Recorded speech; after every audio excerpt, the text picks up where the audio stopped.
এখন মানুষের সময় কম, দিন পাল্টেছে। পিওর ক্লাসিক্যাল ফর্মে সঙ্গীত বা নৃত্য কিংবা তালবাদ্য ধৈর্য ধরে অতক্ষণ দেখা বা শোনার সময় নেই কারো। এই কারণে অনেক ভেবেচিন্তে জ্ঞানীগুণী শিল্পীরা ভারতীয় রাগ সঙ্গীতের মূল ভাবটিকে বজায় রেখে কম সময়ের মধ্যে তাকে শ্রোতা দর্শকদের সামনে হাজির করতে প্রয়াসী হয়েছেন।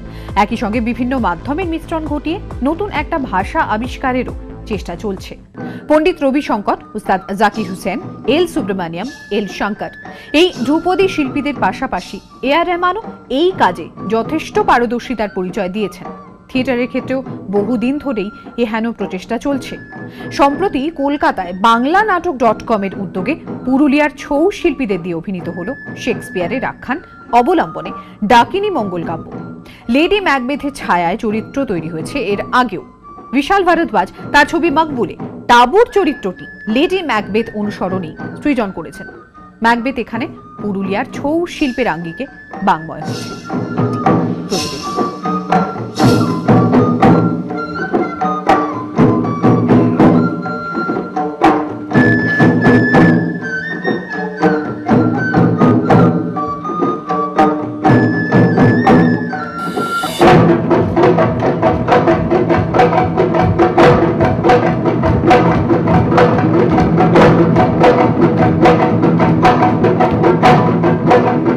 ছৌটা হচ্ছে মূলত বীররস প্রধান, উগ্রতা, যুদ্ধ, লাফঝাপ, বীরত্ব প্রদর্শন, এইটা হচ্ছে ওদের মূল ভাব।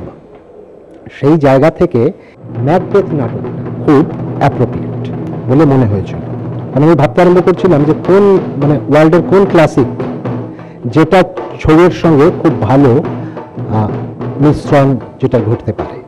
তো সেইটা করতে গিয়ে সবার আগে ম্যাকবেথের কথাই মনে হয়েছিল, কারণ ম্যাকবেথের মধ্যে ডাইনি আছে, যুদ্ধ আছে, বীরত্ব আছে, হত্যা আছে, যে সমস্ত এলিমেন্টগুলো আছে ছৌতে ওগুলো খুব ভালোভাবে আসতে পারে। তো প্রাথমিকভাবে এইটাই হচ্ছে ম্যাকবেথকে বাঁচার কারণ।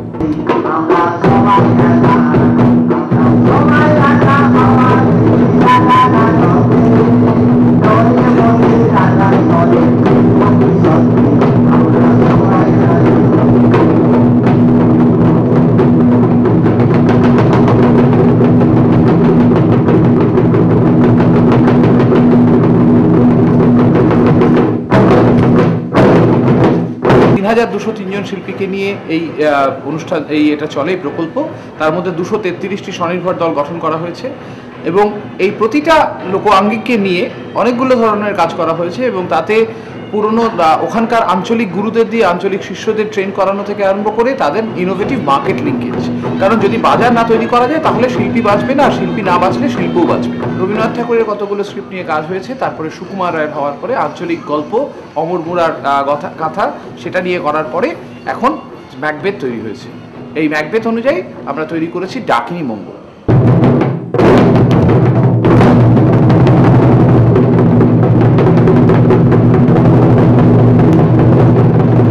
ছোটবেলা থেকে আমরা তো আমাদের পুরুলিয়ার ছৌ করে আসতাম, রামায়ণ মহাভারত এইসব নিয়ে। আর এখন আমরা এগুলো শিখেছি এই বাংলানাটক.com এর সঙ্গে যোগাযোগ হওয়ার পর।